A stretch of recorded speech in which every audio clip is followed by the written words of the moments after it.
technician at the local dog clinic. Love animals, but I always felt like I had been stuck. I had been working at the dog kennel for a while, but something deep inside me told me I was meant for more.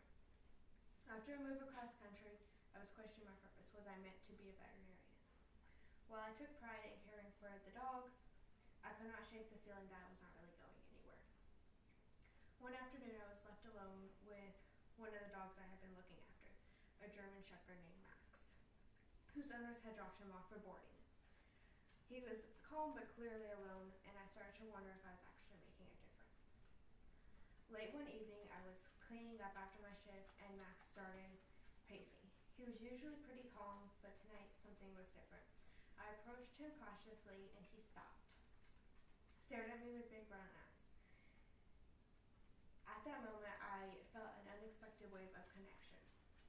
Max was not just a dog, he has a soul. He was a being I was taking care of. I sat with him for a while, offering comfort, and it sparked something inside me, a reminder of why I started this line of work to begin with. Caring for animals is not just a job, but it's about making a real impact on their lives, and in turn, it's affecting my own. I started to go above and beyond on my usual routine. I offered more one-on-one attention to the dogs who needed it most, walking them more, talking to them, and giving them the attention that they crave. Over time, I noticed that the dogs started to respond differently, more relaxed, more trusting. One day, I was giving a nervous pit bull a bath when I saw a familiar face. Molly, a senior shift lead kennel tech, was walking through the door. Molly had been there for years, and I respected her. She's tough but compassionate, and I decided to ask her for advice. My voice was shaky as I asked her my question, unsure of where it was going to head. Hey Molly, do you ever think about moving up? Like maybe working as a trainer or, I don't know, something more than just a kennel tech? Molly looked at me with raised eyebrows. Then she softened and said, I used to.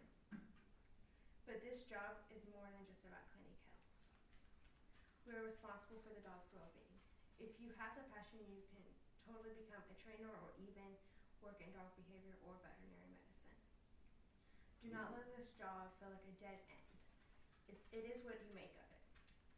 A few days later, a new dog came in. She was a scared, underweight pit bull named Daisy. She had been through a rough past, and the kennel was a strange new world for her. Daisy was aggressive when people tried to approach her, growling and snapping. I tried to stay calm, but it felt completely out of my depth. I had not been trained in behavior, and I did not know how to help Daisy. The other staff members were also frustrated, and I began to doubt myself. Maybe I was not cut out for this. Maybe I should just keep doing my regular job. Feed, clean, repeat. Late one night, I was finishing my rounds, and I heard Daisy's growl from the back of the kennel. Instead of walking away, I paused and took a deep breath. I walked slowly to Daisy's kennel, speaking softly. I know you're scared. I get it. But we can get through this together. It's a small thing, but as I talked to Daisy, the dog's postures shift. The growling stopped. I did not touch her, but I stayed close, offering a safe presence. It was not a perfect solution, but it was progress. I realized I was learning to read and understand these animals, and that meant something to me. The next day, I asked Molly for more guidance, and Molly gives her practical advice on how to work with scared or aggressive dogs. It's not about fixing them, but understanding them, reading their body language, and responding with patience and kindness. I applied what I had learned, and slowly but surely, Daisy started to trust me.